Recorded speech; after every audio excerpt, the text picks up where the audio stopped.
아름다운 저녁입니다. 네, 잘 오셨습니다. 다른 곳이 아니라 하나님 앞에 오신 여러분을 주님의 이름으로 축복합니다. 우리 옆에 사람에게 인사해 볼까요? 식상하지만 정말 잘 오셨습니다. 한 번 더, 정말 잘 오셨습니다. 잘 오셨습니다. 사랑하는 성도 여러분, 잘 살고 계시나요? 별일 없으신가요? 요새 들어 우리 성도님들의 가슴 아픈 기도 제목을 참 많이 듣게 됩니다. 사실 그리스도인이라면 덜 힘들어야 될 것 같고 항상 기뻐야 할 것 같은데 인생을 살다 보면 그렇지 않을 때가 참 많이 있습니다. 너무나 많은 고난이 우리의 앞에, 뒤에, 사방에 둘러싸여 있을 때가 너무나 많이 있습니다. 우리 안에는 말로 다 하지 못하는 그 아픔들이 각자에게 있을 것입니다. 우리가 신앙생활을 하면서 또 힘이 들 때는 바로 이러한 고난 앞에 있을 때인데요. 이 고난이 사라지는 것이 아니라 해결되는 것이 아니라 엎친 데 덮친 격으로 막 몰려올 때 우리는 그리스도인이지만 참 힘듦을 느낍니다. 왜 나에게 이러한 고난들이 계속해서 닥쳐오는가? 하나님은 어디 계시는가? 더 이상 나는 무엇을 해야 하는가? 하나님이 분명히 나를 사랑한다고 하셨는데 왜 이 감당할 수 없는 고난은 오고 또 오고 계속해서 오는 것인가? 이게 나에게만 일어나는 거면 괜찮은데 내가 사랑하는 가족 그리고 내가 사랑하는 사람들에게 이 일들이 계속해서 닥쳐오는 것을 볼 때 우리는 참 많이도 마음이 아픕니다. 갑자기 내가 사랑하는 가족이 무선병에 걸리기도 하고 또 열심히 하던 사업이 갑자기 어려워지거나 또 재정적인 어려움을 겪기도 하고 또 어떤 분은 자녀 걱정 때문에 밤낮으로 잠 못 자고 근심하며 지내기도 합니다. 또 오히려 자녀가 없어서 간절한 마음으로 하나님께 구하고 또 구하는데 여전히 그 상황은 그대로입니다. 그리스도인은 이런 고난에 대해서 이렇게 얘기합니다. 첫째로 죄 때문이다. 알게 모르게 지은 하나님 앞에서의 죄가 있기 때문에 하나님이 그에 대해 심판을 하시는 것이다. 돌이켜라, 회개해라. 사실 맞는 이야기지요. 우리는 우리의 죄로 인한 결과로 고통받을 때가 있습니다. 우리의 욕심으로, 교만으로 생명의 길이 아닌 사망의 길로 갈 때가 참 많이 있습니다. 아주 가벼운 예로 이가 썩을 줄 알면서도 우리는 입안에 사탕이나 초콜릿, 달콤한 모든 것을 가득 넣습니다. 그러나 어떻게 됩니까? 결국에 이가 썩게 되지요. 그러니 그 이를 치료하려면 아프고 더 아픈 것입니다.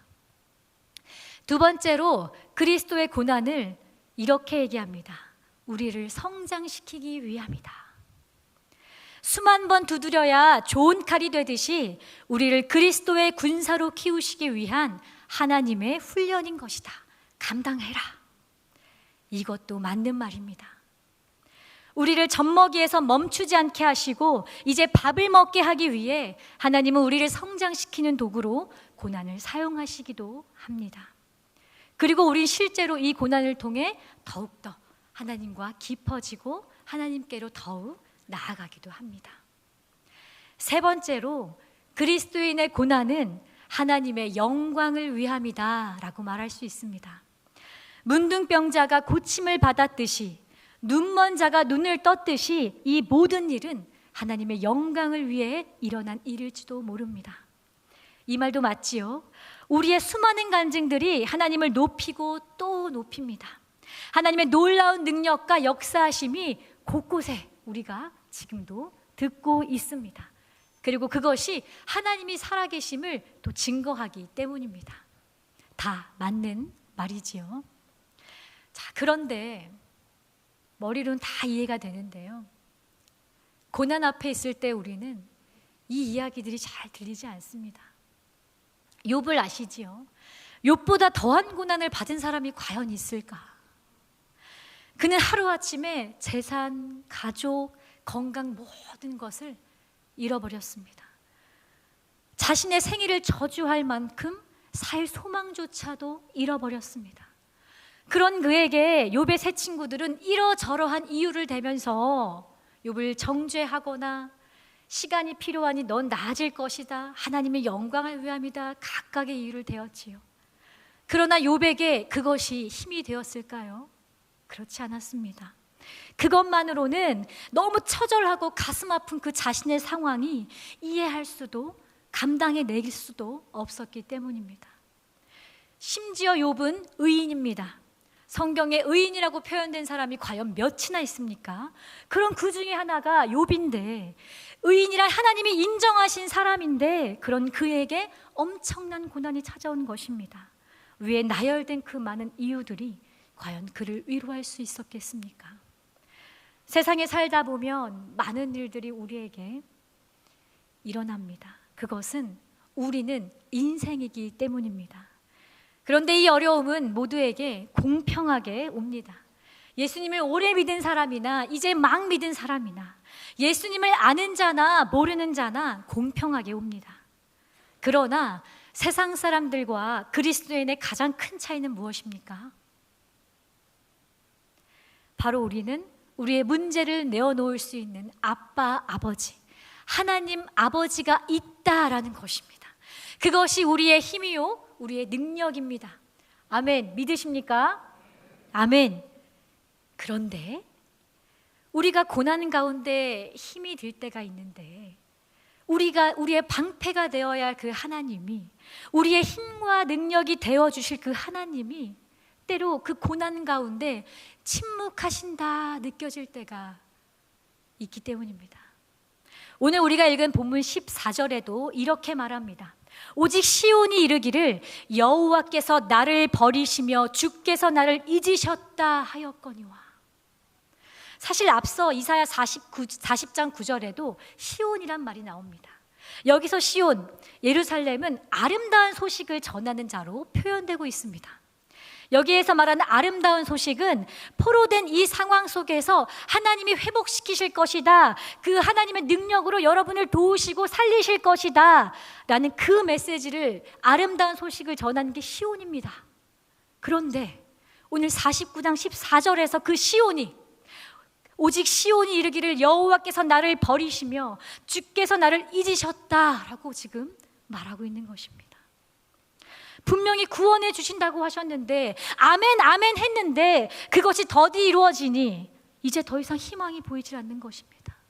믿음으로 여기까지 왔는데 아직도 들리지 않는 그 해결되지 않는 것들을 보면서 그렇게 고통스러운 한탄을 지금 하고 있는 것입니다. 우리도 그럴 때가 있지 않습니까? 모든 것이 잘 되고 하나님이 쉬이 응답해 주실 때는 하나님 사랑해요, 정말 감사해요, 하나님 최고예요, 이렇게 하다가 우리에게 닥쳐진 문제가 시간이 지나도 해결되지 않을 때, 전능하신 하나님, 이 땅을 다스리는 만왕의 왕, 천사도 사단도 하나님의 손가락 하나면 복종하는데 왜 하나님은 이 모든 것을 그대로 내버려 두시는가? 어느 순간부터 우리 마음에 의심이 들기 시작합니다. 하나님이 날 잊어버린 것은 아닐까? 다 평안해 보이는데 왜 나만 이 고난의 구렁텅이에 빠져 있는가? 열심히 살았고 교회 사역도 열심히 했는데 왜 하나님은 응답하시기는커녕 고난에 고난이 더해지는가? 하나님 살아계신 거 맞나요? 지금 어디 계시나요? 나를 사랑한다고 하셨던 그 하나님 어디 계십니까? 이 고난 앞에 우리의 믿음은 연약하여집니다. 그러나 사랑하는 성도 여러분, 하나님이 정말 자신의 백성들을 버리신 걸까요? 하나님이 자기의 백성들을 잊어버리신 것일까요? 정말 그러합니까? 여러분의 삶을 한번 돌이켜 보십시오. 정말 하나님이 아무것도 해주지 않으셨습니까? 아무리 봐도 하나님이 해주신 것이, 은혜 주신 것이 아무것도 없습니까? 어쩌면 우리가 이렇게 이 고난이 힘든 것은, 하나님에게 원망하는 마음이 드는 것은 하나님이 아무것도 해주지 않아서가 아니라 우리가 원하는 것을, 우리가 원하는 때에, 우리가 원하는 방식으로 해주지 않은 것에 대해서 그 원망이 지금 하나님께로 향하는 것은 아닙니까? 예수님은 그리스도인에게 아무 어려움 없는 삶을 약속하신 적이 없습니다. 그러나 우리에게 굳게 약속하신 것이 있습니다. 15절, 16절 말씀 띄워주시고 제가 한번 읽도록 하겠습니다. 너는 내가 너를 버리며 너를 잊었다 할지 모르나 그렇지 않다. 여인이 어찌 그 젖 먹는 자식을 잊겠으며 자기 태에서 난 아들을 긍휼히 여기지 않겠느냐. 아니 그들은 혹시 잊을지라도 나는 너를 결코 잊지 아니할 것이라. 내가 너를 내 손바닥에 새겼느니라. 한순간도 너에게서 눈을 떼지 않았느니라. 그러니 걱정하지 말아라. 내가 다 안다. 그러니 괜찮다. 아멘. 야곱을 잘 아시지요? 야곱이 말년에 이렇게 고백을 합니다. 내가 험악한 세월을 살았다 라고 고백합니다. 그러나 우리는 알지요. 그 인생에 하나님이 얼마나 많이 함께 하셨는지 우리는 너무나 잘 압니다. 한나를 또 아시지요? 자식이 없어 울며 부르짖고 멸시당했던 그녀에게도 하나님은 찾아가시고 함께 하시고 약속을 이루십니다. 요셉을 아시지요? 수없이 억울한 일을 당할 때에도 하나님은 말없이 그를 지키시며 그를 형통하게 하셨습니다.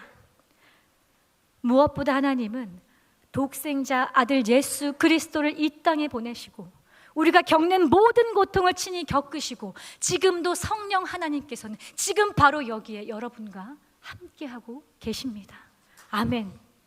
오늘 설교 제목이 너무 제가 진지하게 왔지요? 네, 막 마음이 뜨거웠습니다. 오늘 설교 제목이 Watching You입니다. 아주 쉬운 영어예요. 너를 보고 있다. 내가 너를 보고 있다. 하나님이 우리를 보실 때 두리번 거리다가 갑자기 제가 보이네? 제 말을 좀 들어줄까? 절대 이렇게 보시지 않습니다. 하나님은 한 명 한 명을 아주 주의 깊게 관심 있게 아니 당신만을 보고 계십니다. 단 한순간도 눈을 떼시거나 한눈 판 적이 졸지도 주무시지도 않는 분이 우리의 하나님이십니다. 약속의 이 말씀을 절대 어떠한 순간이라도 잊지 마시기를 주님의 이름으로 축복합니다. 언제 어디서나 고난을 당하는 그 순간에도 당신과 함께 계시며 당신에게 가장 좋은 것을 주시는 하나님, 그것을 믿는 것이야말로 우리의 힘이요 우리의 능력인 것입니다. 하나님은 이 약속을 더욱 굳건하게 하시는데요, 18절을 보시면 이렇게 나옵니다. 제가 또 중간을 띄워주시고요, 중간을 보겠습니다. 18절 중간에 이런 말씀이 나옵니다. 띄워주세요. 내가 나의 삶으로 맹세하노니 내가 반드시 그 모든 무리를 장식처럼 몸에 차며 그것을 뜨기를 신부처럼 할 것이라. 가운데 뭐라고요? 내가 나의 삶으로 맹세하노니. 하나님이 본인의 약속을 어디 위해서요? 당신의 삶 위해서 맹세하며 약속하시는 것입니다. 이 말은 무슨 말이냐면 내가 내 영광을 위해서라도 내가 하는 모든 약속을 지킬 것이다. 제발 믿어라. 이렇게 말씀하고 계시는 겁니다. 여기서 표현된 자식들을 보석처럼 몸에 차며 신부처럼 옷을 입게 될 것이다. 이 말은 과거의 황폐한 그 모습에서 이제 포로 생활에서 귀환한 자들로 네가 가득가득 그 성읍이 찰 것이다. 다시 말해 회복될 것이다 하는 약속의 말씀입니다. 사랑하는 성도 여러분, 하나님은 당신을 사랑하십니다. 하나님은 하나님의 약속을 우리의 어떠함에 따라 바꾸지 않습니다.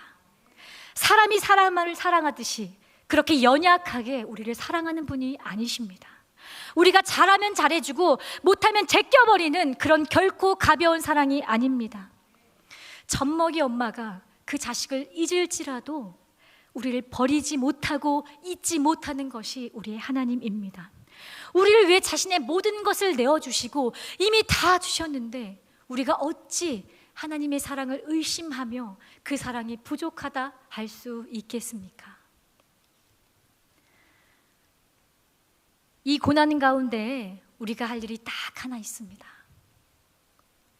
그분을 우리의 하나님을 믿어드리는 것입니다. 지금 내 상황이 드라마틱하게 변하지 않아도, 또 어떤 고난이 찾아올지라도 하나님의 선하심을 믿는 것, 그리고 그분이 지금도 나와 함께 계시고 나를 위로하시며 나보다 더 아파하시며 나를 안고 계시는 것, 끝까지 믿는 것, 그것이 우리가 할 수 있는 유일한 것입니다. 우리가 하나님을 믿어드릴 때 하나님이 춤을 추십니다. 우리가 하나님 정말 너무나 믿습니다, 주님이 우리와 함께 하심을 내가 정말로 믿습니다 할 때 하나님은 벌떡 일어나서 더 하나님께 힘을 드리는 일인 것입니다. 믿다가 말고 그게 아니라 끝까지 주님을 믿으시길 바랍니다. 이사야 26장 3, 4절을 함께 읽도록 하겠습니다. 함께 읽겠습니다. 주께서 심지가 견고한 자를 평강하고 평강하도록 지키시리니 이는 그가 주를 신뢰함이니이다. 너희는 여호와를 영원히 신뢰하라. 주 여호와는 영원한 반석이심이로다.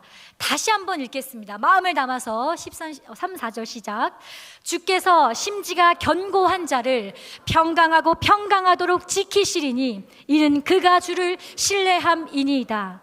너희는 여호와를 영원히 신뢰하라. 주 여호와는 영원한 반석이심이로다. 아멘. 하나님을 신뢰하십시오.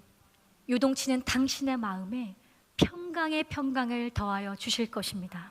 심지가 견고한 자, 의심하지 않는 자에게 하나님은 반석되어 주실 것입니다. 하나님을 신뢰하는 자에게 하나님은 하나님의 영광을 위해서라도 반드시 응답하시며 가장 선한 길로 인도하실 것입니다.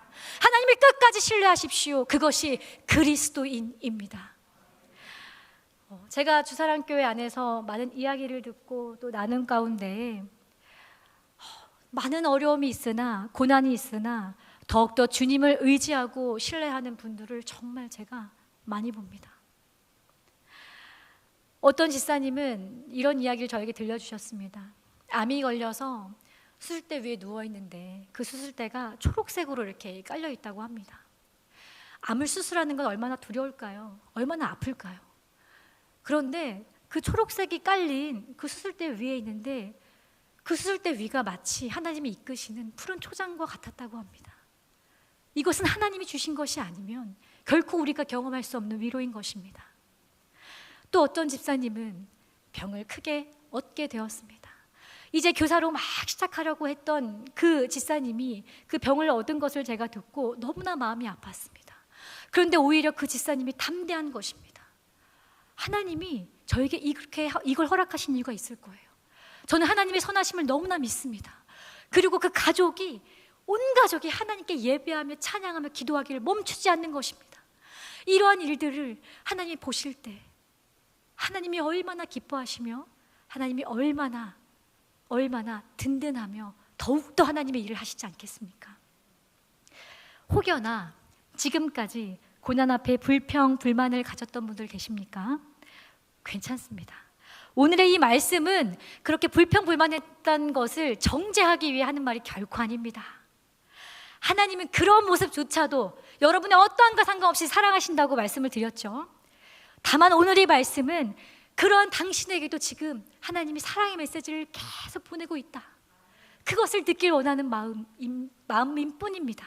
오히려 어려울 때 하나님을 찬양하십시오. 두려움이 몰려올 때마다 오히려 불평을 떠나보내고 하나님을 신뢰합니다 외쳐보십시오. 하나님 반드시 응답하실 것입니다. 결국에 이 고난은 반드시 끝이 옵니다. 그렇죠? 우리가 어떤 고난이 왔을 때 끝이 안 난 적이 있습니까? 반드시 옵니다. 길이가 다를 뿐이지 반드시 옵니다.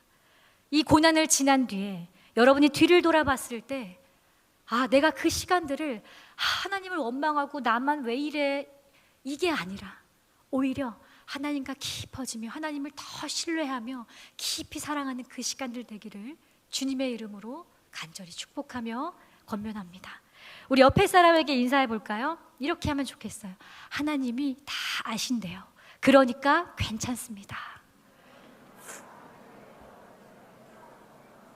한 번 더 멀리, 하나님이 다 보고 계신대요. 그러니까 괜찮습니다.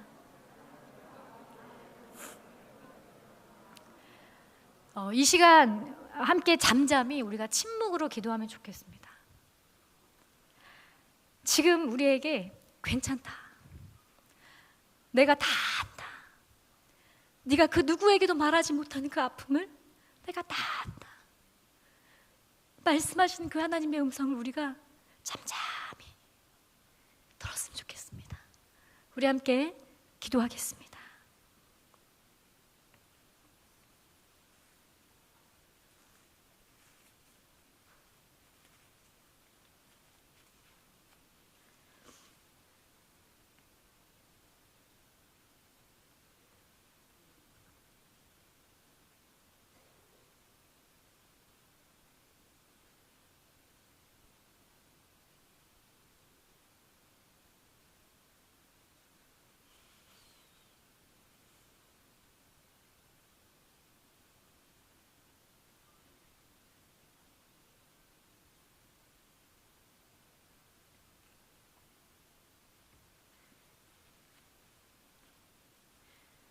하나님 감사합니다. 우리와 함께 하시는 하나님 감사하고 사랑합니다. 우리 주님이 나와 함께 하시니 두려워하지 않겠습니다. 때로 길이 보이지 않는다고, 답답하다고 하나님의 그 사랑을 의심하지 않겠습니다. 주님이 괜찮다 하시니 나의 모든 문제가 괜찮을 줄 믿습니다. 주님이 다 안다 하시니 이제 평안히 돌아가겠습니다. 사는 동안 주님이 나를 한 번도 잊지 않으셨듯 우리 또한 주님을 잊지 않도록, 그 충만한 사랑을 잊지 않도록 우리로 하여금 깨어있게 하여 주옵소서. 사랑합니다. 주님 정말 사랑합니다. 예수 그리스도의 이름으로 기도합니다. 아멘.